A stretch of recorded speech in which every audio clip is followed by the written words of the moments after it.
आनंद। इस महान भिक्षा और पुण्य कर्म के कारण तथागत के परिनिर्वाण के 200 वर्ष बाद वह बालक पाटलिपुत्र में सम्राट बनेगा। वह चक्रवर्ती सम्राट मनुष्यता की भलाई के लिए मेरी अस्थियों के अवशेषों को दूर दूर तक ले जाएगा और उन पर 84,000 स्तूपों का निर्माण करेगा। वह पूरे जम्बू द्वीप को मेरे अवशेषों से सजा देगा, जिसका मनुष्य ही नहीं देवता भी आदर करेंगे। बुद्ध की वाणी सच हुई। बुद्ध के महापरिनिर्वाण के लगभग 200 साल बाद पाटलिपुत्र में दूसरे मौर्य सम्राट और सम्राट चंद्रगुप्त के पुत्र बिंदुसार के घर में एक बेटे ने जन्म लिया। पिता बिंदुसार और मां सुभद्रांगी के इस बेटे का नाम था अशोक। जिसके जन्म की भविष्यवाणी स्वयं भगवान करें, ऐसे पुत्र को पाकर तो सम्राट बिंदुसार धन्य हो गए होंगे। ऐसा होता तो इतिहास कुछ और ही होता।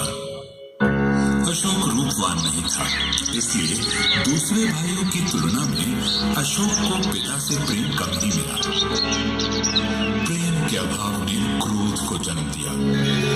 अशोक बचपन से ही क्रोध से भरा रहता था और समय के साथ वो स्वभाव से भी हिंसक होता गया।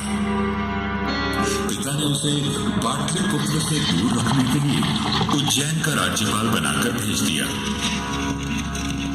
जो प्रेम अशोक को पिता से नहीं मिला, वो विदिशा नगर के एक साहूकार की बेटी देवी से प्राप्त हुआ। देवी से विवाह के बाद अशोक अपनी गृहस्थी और राजकाज में व्यस्त हो गया, पर सुख के क्षण अधिक नहीं थे। कुछ समय बाद तक्षशिला में मौर्य साम्राज्य के विरुद्ध विद्रोह हुआ। जब अशोक का भाई युवराज सुशील विद्रोह को ना दबा पाया, तब बिंदुसार ने अशोक को उज्जैन से तक्षशिला जाने का आदेश दिया। अशोक ने हिंसा का उत्तर हिंसा से दिया और विद्रोह को कुचल कर रख दिया।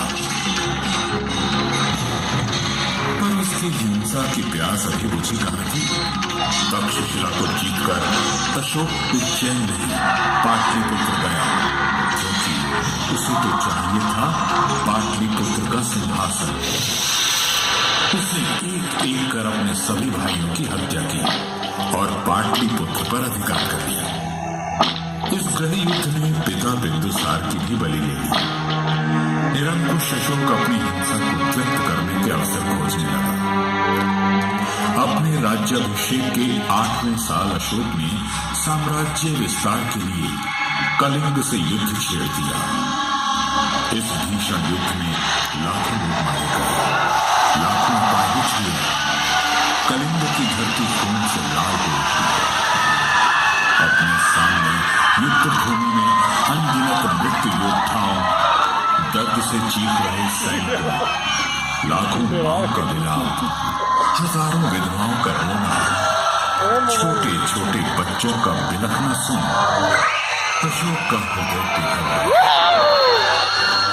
अशोक करुणा से भर उठा। याद आ गई उसे देवी।